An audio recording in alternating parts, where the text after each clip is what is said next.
Where do the laws of logic come from? Oh, yeah, no, this is a fascinating one.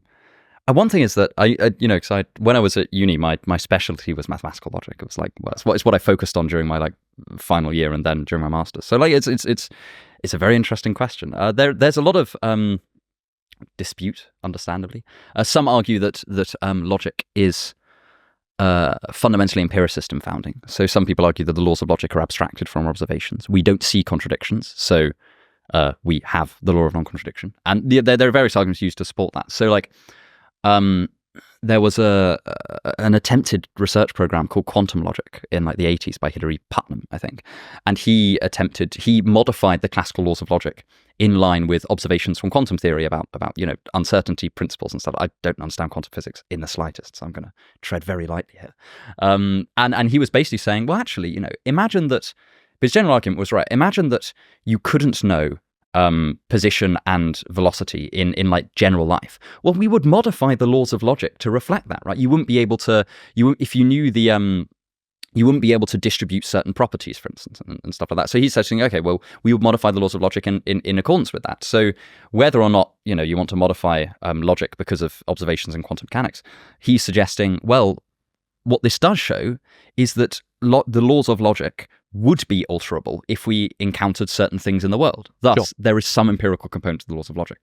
But that's the epistemological answer for Putnam. For other people, it's intuition, and for others. But there's also the metaphysical problem, which is, why do the laws of logic work? And again, you have this kind of human metaphysical directions of explanation where some people say, like Putnam will say, well, the laws of logic work because they are designed to fit the world. We have designed them to fit the world. And then for a lot of people, that's deeply unsatisfactory because they say, well, why does the world correspond with the laws of logic? How have we been able to do that? Why is the world not chaos and darkness and lots of other nasty, unpredictable things that make logicians nervous? And that's a broadly. And that strikes me as a sensible question, right? And often, the kind of the only answer that somebody who suggests that who's doing the human direction, the metaphysical human direction explanation there, is to say something like, well, if the world had been different, then the laws of logic would have been different, and we would have made different laws of logic. And like, I can kind of get.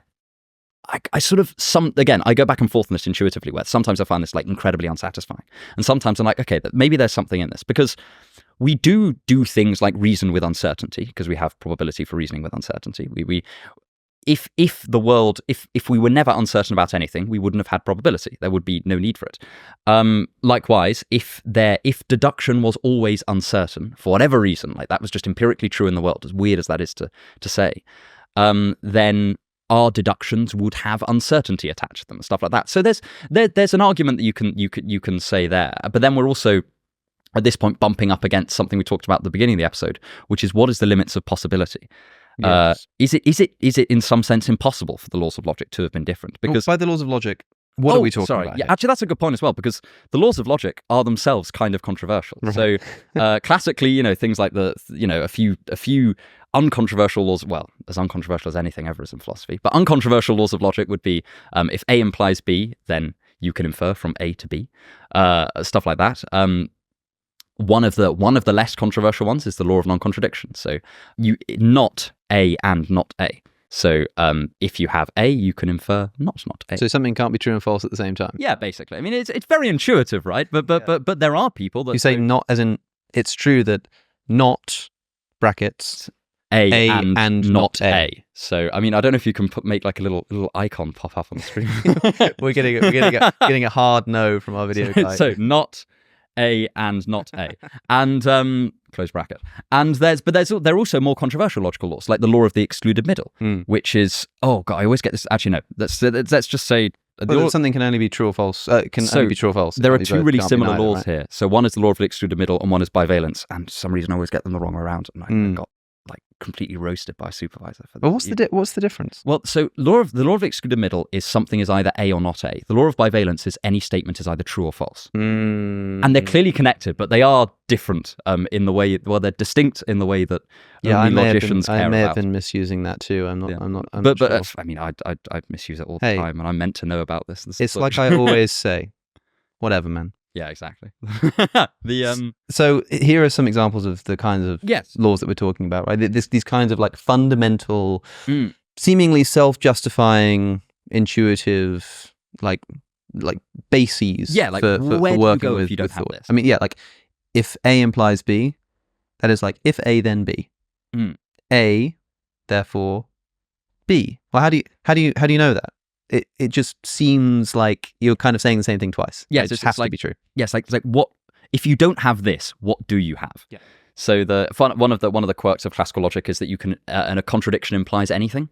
And, Yeah. and my logic tutor in first year used to say that a good way to get your head around this intuitively is, well, if this is true, then anything can be true. Yes. Um, yes. Yeah, that's a great way of putting it. I've been planning on doing a video about this concept. From Oh from yeah, the false the law energy. of explosion. Ex falso quod Yes, libet. yeah. Yes. Oh man, It's great. It's great fun. I remember I talked about it in my interview for Oxford, where I was sort of given the definition of a valid argument and then provided with a valid argument. So for those listening, a valid argument is, at least in some schools of logic, not defined as if the premises are true, then the conclusion is true. That's not what a valid argument is. A valid argument is one where there's no interpretation under which the premises are true and yet the conclusion false. Yes, yeah. That's not quite saying the same thing, right? So the definition of a valid argument is there's no interpretation in which both of the premises can be true and yet the conclusion be false, right? And so then my tutor my would-be tutor provided this argument that was like, premise 1, it's raining outside. Premise 2, it's not raining outside. Conclusion, Batman has a black cape. Yeah. Is that valid? And I was like, no.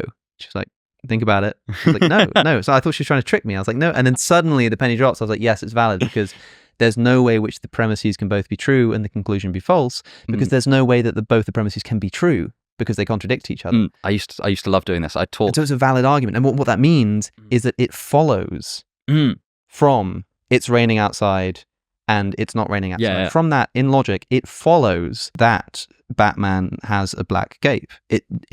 And so ex falso quod libet, I think, means from the false anything, like from a contradiction you can derive anything. Yeah. So and this is classically because in like when you're defining classical logic, you have a mark for contradiction, and it's normally like an upside down T.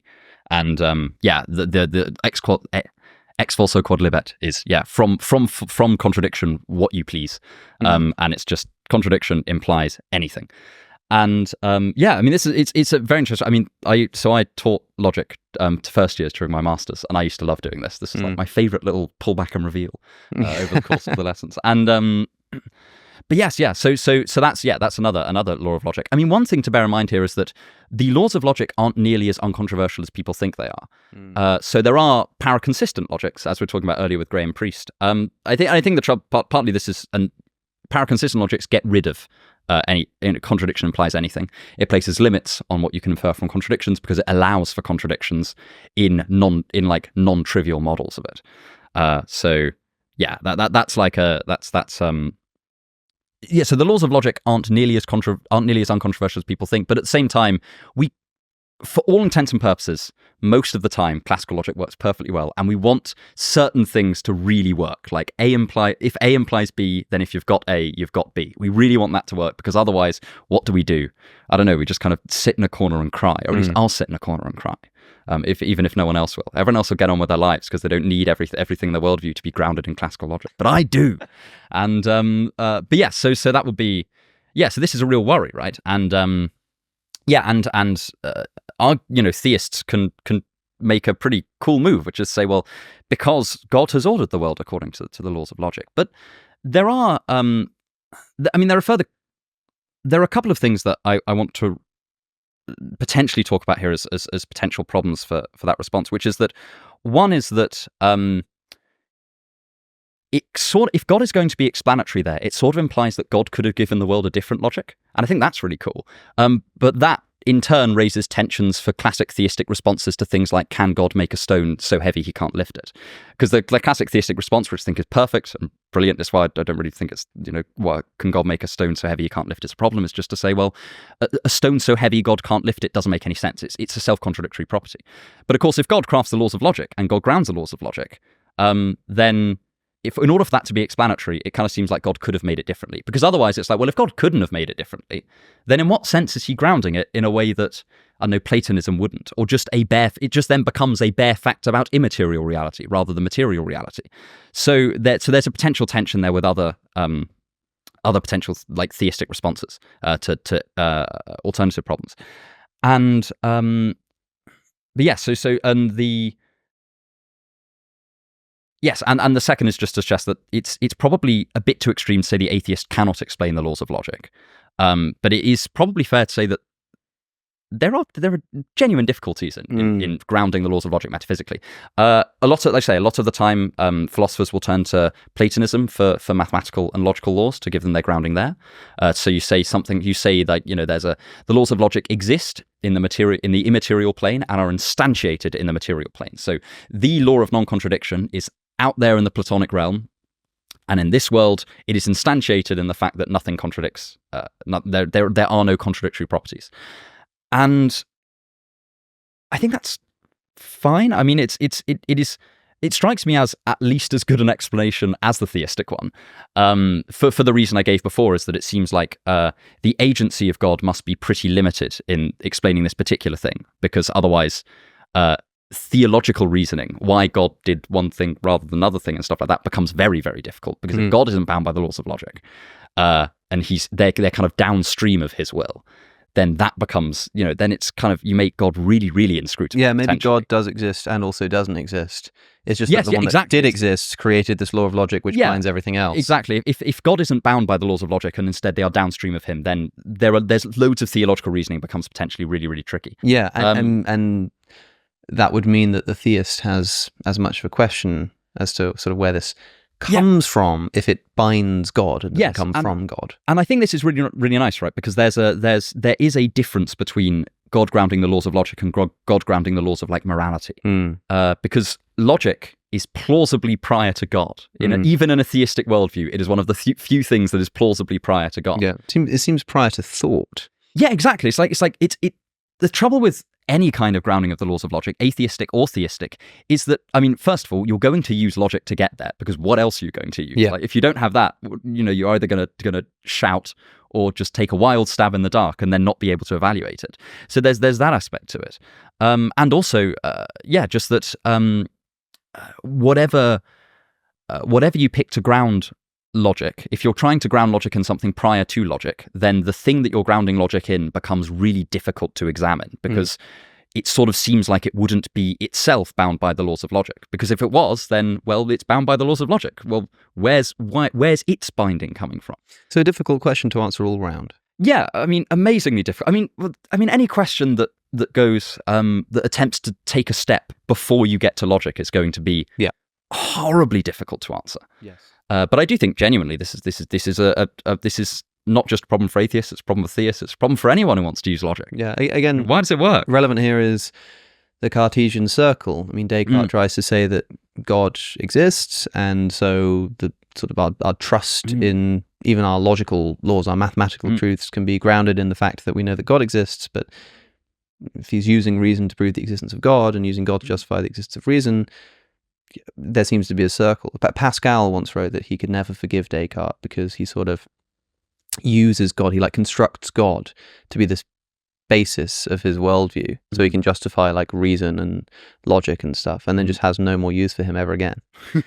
He's just this sort of like, that's so true. He's just this like stepping stone that he uses to sort of, to start walking, and then he just leaves him in the dust. And Pascal was really annoyed at Descartes. I'd never thought of that, but that's so true. He absolutely does. But he arguably is working in a circle, just as the atheist would have to do as well. So again, it's one of those questions that maybe atheists can't answer it, but if they can't reasons to think the theist can't either. But it's also worth noting that an atheist, whereas before we had the atheist was in a potential vicious circle. Here, the atheist seems to be in, if anything, a kind of neutral circle. Right? Yes, it's like kind of again, because partly this is just because we are now so deep into not being able to use reasoning apparatus if we're going prior to logic that I know, again, it's like I said at the beginning, my intuitions kind of run out a little bit. Yeah. But I mean, I'd be interested to know what people's intuitions are with something like this. Oh yeah, and I'm sure that they're already letting us know in the comments.